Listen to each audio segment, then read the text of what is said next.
Hello guys, gals and other pals, and welcome to a new video here on my channel. Sorry that there was no new video last month. I was administered into a psychiatric hospital for a few weeks, and after that got a lot of stuff to take care of. But now I'm out and have enough time for chemistry. To make sure that they regret letting me go, I am going to make about 60 liters of chlorine gas today. And in order not to waste it, I will use it to chlorinate acetic acid into chloroacetic acid. In order to hopefully get a better yield, I will use sulfur and ultraviolet light as a catalyst. I'm not too certain what the sulfur is doing. My theory is that it is forming sulfur chlorides, which either are able to chlorinate the acetic acid themselves, or maybe they just help removing water from the reaction mixture. The ultraviolet light, on the other hand, should form chlorine radicals, which then chlorinate the acetic acid. Now let's go to the fume hood and see the apparatus. The chlorine gas was generated by reacting TCCA with hydrochloric acid. It is then led from the top of the apparatus through these tubes into the flask containing the acetic acid and the sulfur. Attached to the flask is a reflux condenser, which allows the acetic acid to be boiling during this reaction. Irradiating the flask is also this old tanning lamp, which should supply the UV light. I started by adding the TCCA, the acetic acid and the sulfur.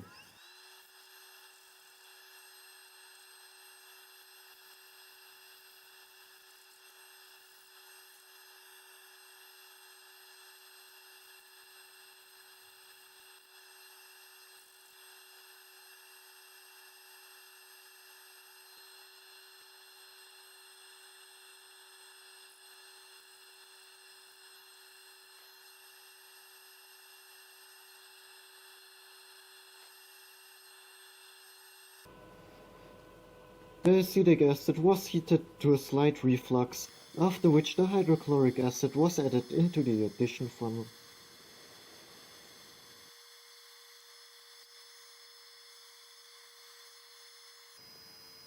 The addition funnel was adjusted to a very slow dripping and the lamp was turned on.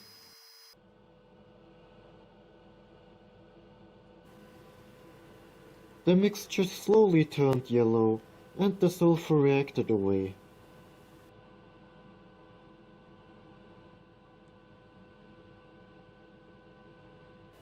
All the chlorine gas was added over the course of 5 hours.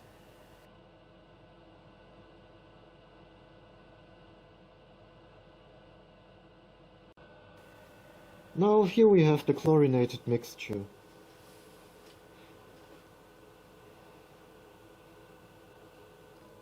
I set up a simple distillation apparatus and started distilling.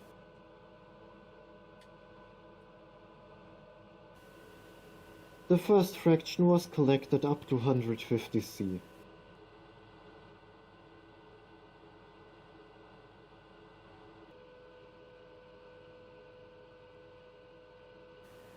The second was collected up to 185 C, after which the distillation was stopped and the apparatus was disassembled because the chloroacetic acid might clog the condenser upon cooling.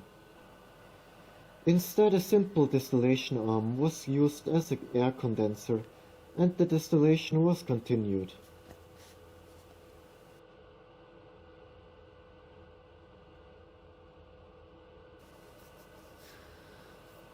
All the chloroacetic acid came over the course of 1 hour.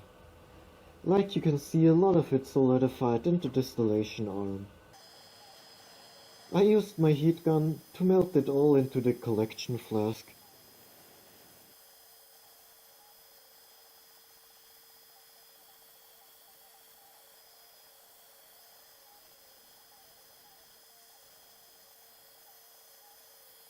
Now here we have the 3 fractions.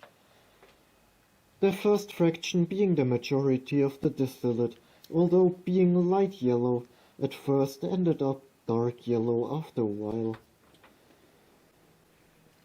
the second fraction stayed colorless.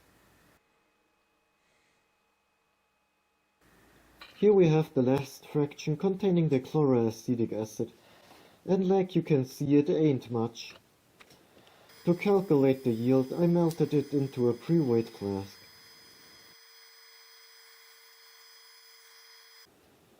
And now here we have it. Although the yield is only 10%, this should be enough for my experiments. I hope you liked my video. Bye.